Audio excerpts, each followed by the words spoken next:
tobanka qoys ee ugu hantida badan uguna taajirsan adduunka ayaa waxay haystaan wadar ahaan mishaar dhan 3.4 trilyan dollar taasi oo la mid ah wax soo saarka guud ee marka la isku daro dalalka Jarmalka, Ingiriiska, Faransiiska. Daba daawadayadu marinaysa inay yihiin tobankaasi qoys waase kuwa wadamada ay kasoo kala jeedaan. Barnaamijkeena ayaynu ku falanqeyn doonaa. Haddii aad naga daawanayso dhanka page-ka like garee, sidoo kale haddii aad naga daawanayso YouTube-ka subscribe saar. Kaalinta tobnaad waxa ku jira qoyska Domis oo ka yimid Faransiiska. Hantidooda ayaa waxa lagu qiyaasay inay gaadhayso 49.2 bilyan oo dollar. Qoyska Domis ayaa la sheegay inay haystaan hanti dhan 49.2 bilyan oo dollar. Qoyskani ayaa waxay ka soo tafiirmeen Thierry Hermes aakhirkii sanadkii 1837. Kaalinta sagaalaad waxa ku jira qoyska Brin ee ka soo jeeda Mareykanka. Qiyaasta hantidooda 1.1 bilyan oo dollar.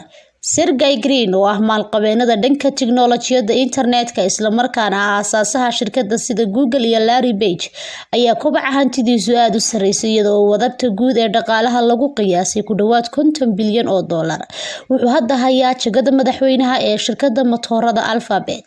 Hantida Brin waxa la wadaaga labadiisa caruur waxaana dhawaan u furay xaaskiisii hore Anna oo iyadu ku taajirtay xaqeeda iyadoo lagu qiyaasay qiimaha xaqeeda furinka kadib 480 milyan oo dollar. Kaalinta sideedaad waxa soo galiyay qoyska Ambani oo iyagu ka soo jeeda dalka Hindiya. Qiyaasta hantigooda waxa uu dhan yahay 2.3 bilyan oo dollar. Marxuum Ambani oo ahaa aasaasihii shirkadda Reliance Industries ayaa shirkadiisii yareed ee dharka u bedelay shirkadihii ugu ballaadhnaa ee Hindiya. Hantidiisa ayaa si siman waxa uu la wadaagay wiilashiisa oo ka shaqeeya inta badan saamileyda shirkadda. Kaalinta toddobaad waxa ku jira qoyska Larry oo ah qoys ka soo jeeda dalka Mareykanka. Waxa hantigooda lagu qiyaasay 2.4 bilyan oo dollar. Larry Page oo ah aasaasaha Google ayaa tabcaday hanti aad u tiro badan oo lagu qiyaasay qiimaheeda 2.4 bilyan oo dollar. Hadda wuxuu hayaa jagada agaasimaha guud ee shirkadda Alphabet. Mr. Larry wuxuu hantidiisa la wadaagayaa xaaskiisa Lucinda iyo labadooda caruur ay aadka u jecel yihiin kuwaasi oo ay ka ilaaliyaan indhaha bulshada. Kaalinta lixaad ayaa waxa ku jira qoyska Albert oo ka soo jeeda dalkaasi Jarmalka. Hantidooda ayaa waxa lagu qiyaasaa 8.50 bilyan oo dollar. Aasaasayaashii Aldi Supermarket Group ee Carl iyo To Albert oo u kala jabay laba qaybood oo kala duwan 1960kii Aldi Nord iyo Aldi Sud. Khilaafaadka ganacsi ee u dhaxeeyay walaalahani awgood labada walaalaba waxay sii wadeen ganacsigooda waxay gaadheen guulo waaweyn waxaana qaateen silsiladoodii si caalami ah ay u gudbeen Atlantic ilaa Mareykanka.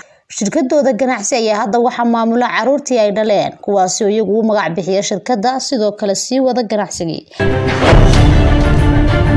Qoyska Chakri waxay ka yimaadeen Thailand. Hantidooda ayaa lagu qiyaasay 60 bilyan oo dollar. Qoyska Chakri waa taliyayaashii xukumayay Thailand 237 sano ee la soo dhaafay waxaana sii wadeen inay kula dhaqmaan si xushmad leh bulshada. Qoyskani waxa uu ka kooban yahay 22 boqortooyo kuwaasi oo loo maleynayo inay xukumaan hanti dhan 60 bilyan oo dollar. Tani waxa isugu jirtaa lacag dahab iyo hanti maguurto ah. Haddaba kaalinta afraad waxa ku jira qoyska Ellison ee ka soo jeeda dalka Mareykanka. Waxa lagu qiyaasay hantidoodu inay dhan tahay 61.8 bilyan oo dollar.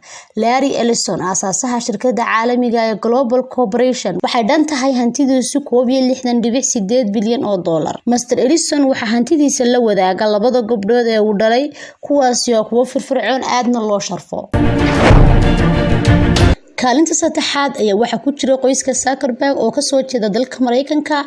Hantidooda ayaa waxa lagu qiyaasaa 3.60 bilyan oo dollar. Qoyska Zuckerberg waxa madax u ah maalqabeenka caanka ah ee Mr. Mark oo aasaasay shirkadda Facebook. Wuxuu la wadaagayaa hantidiisa aadka u badan xaaskiisa oo uu hadda qabo Priscilla Chan iyo labadooda gabdhood. Mark wuxuu sidoo kale si cad u sharaxay inuu qorsheynayo inuu qayb badan oo ka mid ah hantidiisa sadaqaysto. qoyska Slim oo ka yimid Mexico hantidooda ayaa waxa lagu qiyaasay 69.9 bilyan waa qoyska kaalinta labaad kaga jira qoysaska hantiilayaasha qoyska Slim ayaa ahaa qoyska ugu taajirsan adduunka intii u dhaxaysay 2010 ilaa 2013 sababtoo ah shirkadaha iyo arrimaha qiimaha saamiga oo 64.9 bilyan oo dollar ayaa wax yar qoyskan hoos uga dhacay liiska xiliyadaasi. qoyskan waxay nasiibkooda heleen shirkadda Grupo Cargo. qoyskan ayaa wuxuu ka kooban yahay odayga reerka Carlos Slim, xaaskiisa iyo 6 caruur ah. kaalinta koobaad ayaa waxaa ku jira qoyska Maris ee ka soo jeeda Mareykanka. hantidooda ayaa waxaa lagu qiyaasay 70.8 bilyan oo dollar. qoyska iyo milkiilayaasha Maris Inc oo aasaasay Forrest Maris waxay abuureen qoys boqortooyo leh. tani waxay u soo baxday noocyo badan oo dheeri ah oo qiimaha shirkadu ay wadaagaan 3 caruur ah.